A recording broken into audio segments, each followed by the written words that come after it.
ఇవాళ చింటుగాడు visa interview కదా, ఏమైందో ఏమో అసలు ఒకసారి ఫోన్ చేద్దామా.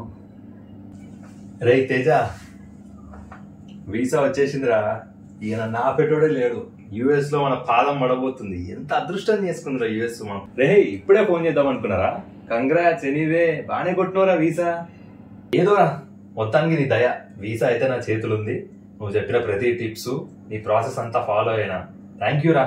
ఇంకా నేను ఊరు వెళ్ళిపోతాను. నాకు చాలా పనులు ఉంటాయి, నీకు తెలిసిందే కదా. మా ఊరు వెళ్ళి ఆ పనులన్నీ చూసుకోవాలి. పోతున్నా మరి. రైట్. అరే తేజ, అవునరా, నా ప్రాసెస్ అంతా ఎక్స్ప్లెయిన్ చేసినావు. మరి నీ వీసా ఏమైందిరా? నాదా? నా వీసా రిజెక్ట్ అయిందిరా. ఏంది? నీ వీసా రిజెక్ట్ అయిందా? అదేంద్రా, ఇంత క్లియర్ గా ప్రాసెస్ ఎక్స్ప్లెయిన్ చేసినావు, నాకు టిప్స్ అన్ని చెప్పినావు. నీ వీసా రిజెక్ట్ అవ్వడమేంద్రా? ఒరే ఆగు, నేను ఏడికి వెళ్ళాను. ఫస్ట్ నీ వీసా ఏమని చెప్పు. సరే చెప్తా విను. ఎస్, నా వీసా December 1, 2022లో చెన్నై కాన్సులేట్లో రిజెక్ట్ అయింది. అవును, అసలు ఏ విధంగా రిజెక్ట్ అయింది, ఏ సెక్షన్ కింద రిజెక్ట్ అయింది, నన్ను ఏం క్వశ్చన్స్ అడిగారు ఇన్ డీటెయిల్ గా తెలుసుకుందాం పదండి. సో నా బయోమెట్రిక్స్ వచ్చేసి 27th November రోజు చెన్నైలో ఉండే అనమాట. నేను అదే రోజు వెళ్ళి మళ్ళీ 27th midnight కి రిటర్న్ అయిపోయినాను. బికాస్ అక్కడ ఉండి అకామిడేషన్ తీసుకొని మళ్ళీ ఫుడ్ వల్ల ఏదైనా ఎఫెక్ట్ అయింది అనుకోండి, మళ్ళీ ఇంటర్వ్యూ టైం వరకు మనకి హెల్త్ బాగాలేకపోతే మనం సరిగా పర్ఫామ్ చేయలేమన్న ఆలోచనలో రిటర్న్ అయిపోయాను. అక్కడ ఉండడానికి హోటల్లో అకామిడేషన్ కానీ అండ్ ట్రైన్ ఛార్జెస్ కానీ ఎవ్రీథింగ్ క్యాలిక్యులేట్ చేస్తే అంతా అదే ప్రైస్ అవుతుంది. సో అందుకే ఒకటే రోజు వెళ్ళి మళ్ళీ రిటర్న్ వచ్చేసాను. అండ్ 27th రోజు నా బయోమెట్రిక్స్ కంప్లీట్ అయిపోయినాయి. And remaining 2 days Saturday Sunday ఉండే అనమాట. December 1 రోజు నేను మళ్ళీ చెన్నై స్టార్ట్ అయ్యాను. నా స్లాట్ వచ్చేసి మార్నింగ్ 11 o'clock ఉండే. అండ్ నేను అక్కడికి ఎర్లీగానే రీచ్ అయిపోయాను 8 o'clock ఆ టైంకి. అండ్ చిన్నగా లైట్ గా టిఫిన్ చేసిన, బట్ అంతగా తినలేదు, ఏదో తినాలని తిన్నాను. బాగా నర్వస్ ఉండే ఆ రోజు. అండ్ మోర్ ఓవర్ చెన్నైలో రిజెక్షన్స్ ఎక్కువ ఉన్నాయి, ఆ టైంలో బాగా రిజెక్షన్స్ అవుతున్నాయి అని టాక్ బాగా నడిచింది. కొంచెం భయపడ్డాను, బట్ ఎనీహౌ ఎలా అయినా ఫేస్ చేయాలని చెప్పి వెళ్ళాను అనమాట ముందుకి. అండ్ అక్కడ కాన్సులేట్ దగ్గర చూస్తే మొత్తం మెయిన్ రోడ్ పైనే ఉంది కాన్సులేట్. అది మొత్తం పేరెంట్స్ స్టూడెంట్స్ మొత్తం నిండిపోయి ఉంది రోడ్ అంతా. కరెక్ట్ ఫ్లైఓవర్ స్టార్టింగ్ లో కాన్సులేట్ ఉంటుంది అనమాట. ఇంకా అక్కడ full traffic and full auto వాళ్ళు మొత్తం ఇట్లా రెడీ ఉంటారు అనమాట వీసా వచ్చిందంటే వాళ్ళ దగ్గర పైసలు తవ్వడానికి. అండ్ సో ఇంకా వెయిట్ చేస్తున్నాను నా స్లాట్ కోసం. అండ్ అక్కడ 1 hour ప్రేయర్ పంపిస్తున్నారు. ఇఫ్ ఇన్ కేస్ నీ స్లాట్ 9 o'clock అనుకోండి, మీకు 8 o'clock అలా ముందు అలో చేస్తున్నారు స్టార్టింగ్ లో. బట్ పోను మీకు తగ్గిపోతుంది అనమాట. ఆ తర్వాత కరెక్ట్ టైంకి పంపించడం స్టార్ట్ అయింది. సో ముందుకు అలా వెళ్తుంటే ఒక దగ్గర passport check and second security check ఉంటుంది అనమాట. పాస్పోర్ట్ చెక్ దగ్గర ఏం చేస్తారంటే బయోమెట్రిక్స్ రోజు మన పాస్పోర్ట్ వెనకాల ఒక బార్ కోడ్ స్టిక్ చేస్తారు. ఆ స్టిక్ చేసిన బార్ కోడ్ ని ఇక్కడ స్కాన్ చేస్తారనమాట. ఎందుకు స్కాన్ చేస్తారంటే మనం బయోమెట్రిక్స్ అయిపోయిన తర్వాత వీసా ఇంటర్వ్యూ కూడా అటెండ్ అవుతున్నాం అనేది ఒక ప్రూఫ్ అనమాట. దాని తర్వాత ముందుకెళ్తే సెక్యూరిటీ చెకప్ ఉంటుంది. సెక్యూరిటీ చెకప్ లో మీకు తెలిసిందే మెటల్స్ ఏవి అలో చేయరు. మనకు లాకెట్ ఉన్నా కూడా దాన్ని ప్యూర్ గా మొత్తం స్కాన్ చేస్తారనమాట. ఈవెన్ బెల్ట్ కూడా తీసేసి మొత్తం స్కాన్ చేసి మళ్ళీ వేసుకోమని చెప్తారు. పక్కనే చిన్న లాకర్ ఉంటుంది. మీరు మొబైల్ ఫోన్స్ కానీ ఏమైనా క్యారీ చేస్తుంటే అక్కడ లాకర్స్ లో పెట్టుకోవచ్చు. అండ్ ఇక్కడ ఆటో వాళ్ళు కూడా మన మొబైల్ తీసుకొని పెట్టుకుంటారు, కానీ వాళ్ళు నమ్మలేం కదా. మనం 500 తీసుకుంటారు, మళ్ళీ నమ్మలేం వాళ్ళని, ఉంటారా వెళ్ళిపోతారని తెలియదు. సో మీతో పాటు ఎవరు రాకపోతే అక్కడ లాకర్స్ ఉంటాయి, లాకర్స్ లో మొబైల్ ఫోన్స్ పెట్టుకోవచ్చు. సో వెళ్ళిన తర్వాత లోపలికి అప్పటికే బాగా టాక్ నడుస్తుంది, చాలా రిజెక్షన్స్ ఉన్నాయి ఈ రోజు చెన్నైలో అని. లాస్ట్ 2-3 days నుంచి కూడా నేను టెలిగ్రామ్ లో చూస్తూనే ఉన్నాను, చాలా రిజెక్షన్స్ కనిపించినాయి. బట్ నా యూనివర్సిటీ మీద నాకు రిజెక్షన్ పడదేమో అనుకొని చాలా కాన్ఫిడెంట్ గానే వెళ్ళాను. నేను ఏం నర్వస్ అవ్వలేదు అంతగా. సో వెళ్ళాను, లైన్ లో నిల్చున్నాను. అలా ఫస్ట్ వెళ్ళగానే మిమ్మల్ని ఒక దగ్గర కూర్చోబెడతారు. 2 rooms ఉంటాయి, తిరుపతి కంపార్ట్మెంట్ లో ఉన్నట్టు 2 compartments ఉంటాయి. ఫస్ట్ సెకండ్ కంపార్ట్మెంట్ లో కూర్చోబెడతారు. ఫస్ట్ కంపార్ట్మెంట్ మన పక్కన ఉన్న కంపార్ట్మెంట్ లో 30 members దాకా ఉంటారు. ఆ 30 members ని లోపలికి పంపించినప్పుడు ఈ సెకండ్ కంపార్ట్మెంట్ ఉన్న వాళ్ళని ఫస్ట్ కంపార్ట్మెంట్ లోకి వేసి మళ్ళీ బయట ఉన్న వాళ్ళని సెకండ్ కంపార్ట్మెంట్ లోకి వేస్తారు. సో ఇది ప్రాసెస్, ఇలా ఫ్లో అవుతూనే ఉంటది అనమాట. మొత్తానికి కాన్సులేట్ లోపలికి ఎంటర్ అయిపోయినాము. ఎంటర్ అవ్వగానే ఫస్ట్ ఎస్ షేప్ లో లైన్స్ ఉంటాయి, కానీ వెళ్ళగానే ఆ ఎస్ షేప్ లైన్స్ అన్ని ఫుల్ అయిపోయాయి అనుకోండి, మనం సీట్లలో కూర్చోబెడతారు. ఈ సీట్ లో కూర్చున్న వాళ్ళు ఈ ఎస్ షేప్ లైన్స్ అయిపోతున్న కొద్దీ లేచి యాడ్ అవుతా ఉంటారు ఎస్ షేప్ లైన్స్ లో. సో ఇక వెయిట్ చేస్తున్నాను నా టర్న్ ఎప్పుడు వస్తుంది అని. అట్లా కూర్చున్నప్పుడు నా పక్కన ఒక పర్సన్ నాకు పరిచయం అయ్యాడు అనమాట. అతను రీసెంట్లీ గ్రాడ్యుయేటెడ్ అంట 2022లోనే. సో మాట్లాడుతున్నాడు, చాలా టెన్షన్ పడుతున్నాడు. చూడడానికి చాలా హైట్, పర్సనాలిటీ బాగా ఉన్నాడు, మంచిగా రేమండ్ సూట్ కూడా వేసుకున్నాడు.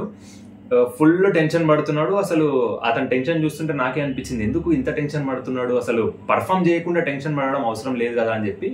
సో అతనితో నేను మాట్లాడినా, నీ యూనివర్సిటీ బాగానే ఉంది, టెన్షన్ పడకు, నువ్వు రీసెంట్లీ గ్రాడ్యుయేటెడ్ కాబట్టి నీకు ఎక్కువ అడగరు, బేసిక్ గా ప్రాజెక్ట్ మీద ఎక్కువ స్ట్రెస్ చేస్తారు, అదే చూసుకో బ్రో, ఎక్కువ టెన్షన్ పడకు, టెన్షన్ పడితే నువ్వు పర్ఫామ్ చేయలేవేమో, సో కూల్ గా ఉండు అని చెప్పా. చెప్పిన తర్వాత లేదన్నా నాకు భయం వేస్తుంది, నేను టిఫిన్ కూడా సరిగా చేయలేదు పొద్దున, అది నాతో మాట్లాడాడు. సో మాట్లాడిన తర్వాత సరే ఏం కాదు ఏదో ఏదో చెప్పి ధైర్యం చెప్పడానికి ట్రై చేసినాను. కూర్చున్నాడు చాలాసేపు. కూర్చొని తర్వాత ఎస్కేప్ లైన్స్లో మేము యాడ్ అయిన తర్వాత నా ముందున్నాడు అతను. ఉండి సడన్ గా అతని చేతిలో ఉన్న ఫైల్ నాకు ఇచ్చేసి బ్రో ఒకసారి పట్టుకో అని ఇచ్చేసి ఒకేసారి ఫెయింట్ అయిపోయి వామిటింగ్ చేసుకున్నాడు. అది నాకు అసలు అర్థం కాలేదు, ఏంటి ఇది ఇట్లా అయింది అని. సో ఎంబసీలో ఉన్న వాళ్ళు అందరు వచ్చారు, ఎంబసీ హెడ్ అండ్ అక్కడ కౌంటర్స్ లో కొంతమంది ఉన్న వాళ్ళంతా వీసా ఆఫీసర్స్ వచ్చి అసలు చూసి అతన్ని వాష్రూమ్ కి తీసుకెళ్లి కింద అంతా క్లీన్ చేయించి అతన్ని వేరే సపరేట్ గా ఇంటర్వ్యూ చేయించారనమాట. అతను వీసా వచ్చిందా రాలేదా అని చూపెట్టలేదు, ఎందుకంటే యాక్టింగ్ చేయడం ఎంతసేపు వామిటింగ్ వచ్చినట్టు. సో అందుకే వాళ్ళ ప్లాన్ అది కావచ్చు మేబీ. అసలు అతన్ని మాకు కనిపించనివ్వలేదు, వెనక సైడ్ నుంచి బ్యాక్ డోర్ నుంచి ఎగ్జిట్ చేయించేశారు అతన్ని. సో ఇంకా ఇక్కడ ఏం జరిగింది, ఆయన వెళ్ళిపోవడం వల్ల ఆయన ప్లేస్ కి నేను ముందుకు షిఫ్ట్ అవ్వడం జరిగింది. ఇక్కడే నాకు మైనస్ అయింది. ఇంకా అలా ఎస్కేప్ లైన్స్ నుంచి వెళ్తూ ఉన్నాను. నా గెస్ ప్రకారం 22 కౌంటర్ అనుకుంటా, కొంచెం లూజ్ గా ఉండే. ఓల్డ్ లేడీ ఉంది, 45 years అట్లా ఉంది, white hair, short white hair ఉంది. ఆమె మంచిగా అప్రూవల్స్ ఇస్తుంది, నవ్వుకుంటూ మాట్లాడుతుంది. యాక్చువల్లీ ఈ నా ముందున్న బ్రో ఒకవేళ ఇదంతా సీన్ అవ్వకుండా ఉంటే ఆ ప్లేస్ లో అతనే ఉండుంటే అతను వేరే కౌంటర్కి వెళ్ళేవాడు, నేను ఓల్డ్ లేడీ కౌంటర్కే వెళ్ళేవాడిని. బట్ ఇక్కడ అతను వెళ్ళిపోయేసరికి అతని ప్లేస్ నేను తీసుకున్నాను. సో అలా ముందుకు వెళ్తుంటే కరెక్ట్ టైంలో ఏం జరిగింది, ఆ 22 కౌంటర్ యాక్చువల్గా వెకేట్ అయినప్పుడు sir please move to this counter అని చెప్పింది. నేను వెళ్ళిన తర్వాత నా ముందున్న పర్సన్, నాకు ముందు 2 పర్సన్స్ ఉండే, వాళ్ళిద్దరిని ఇంటర్వ్యూ చేసేసి నేను ఎప్పుడైతే ముందుకు వెళ్ళానో ఆమె షటర్ గుంజేసింది బ్రేక్ అని చెప్పి. ఊరిని అమ్మ ఇదేం ట్విస్ట్ రా బాబు అనుకున్నా. మళ్ళీ తర్వాత ఆమె చూసి sir shift to the next counter అని చెప్పింది. ఆ పక్కనున్న counter rod counter 20 number counter అనుకుంటా. ఆమె అసలు ఇలా చూస్తూ చాలా సీరియస్ గా మాట్లాడుతుంది.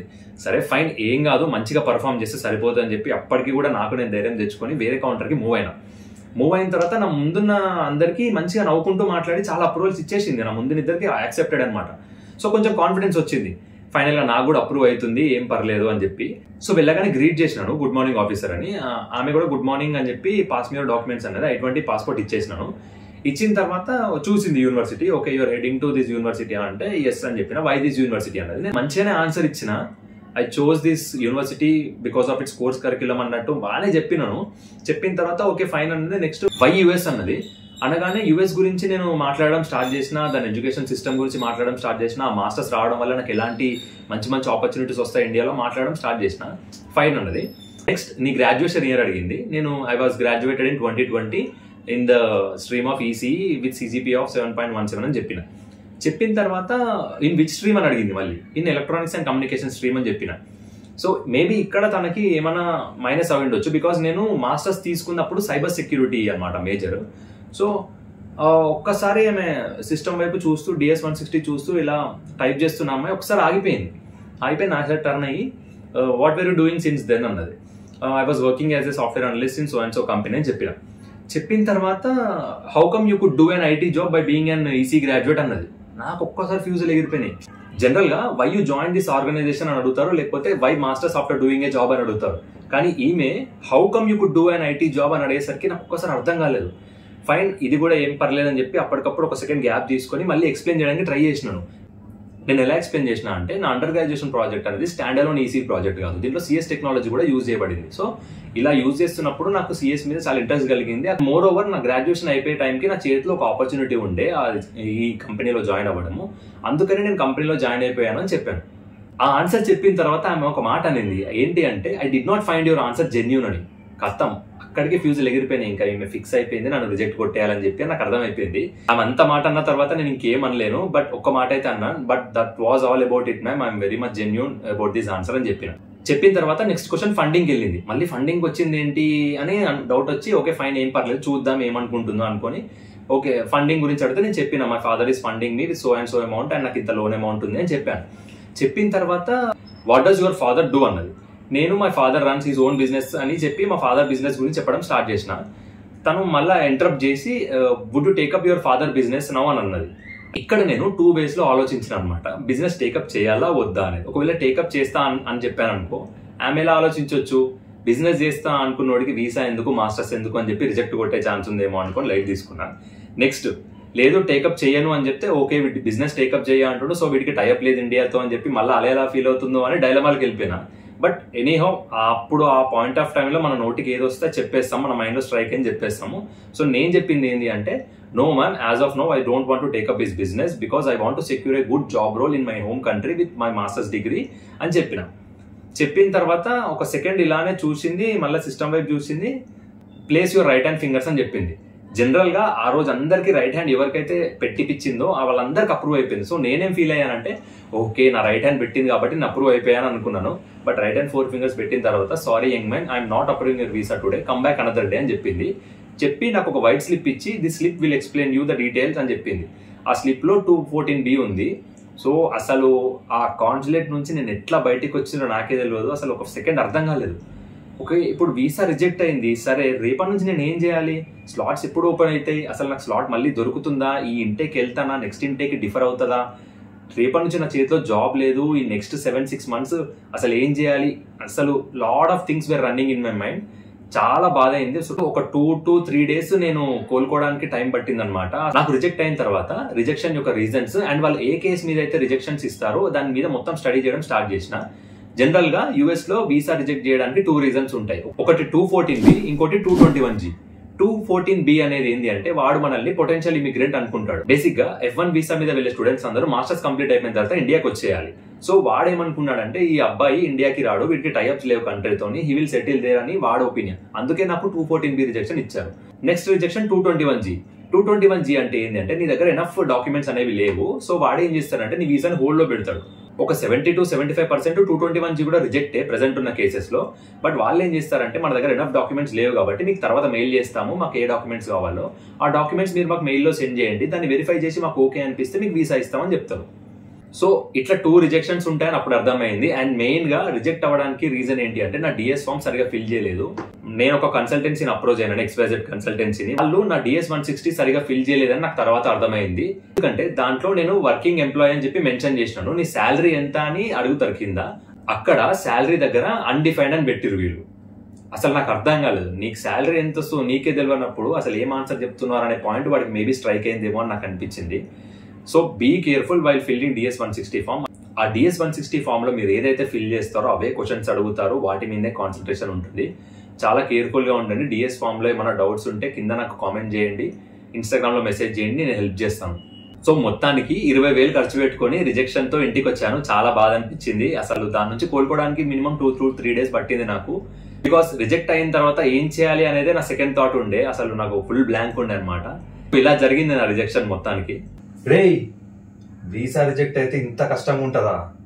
దేవుని దేవరా నాకు వచ్చింది, కానీ నాకే రిజెక్ట్ అయిందంటే నా పని అవుట్రా.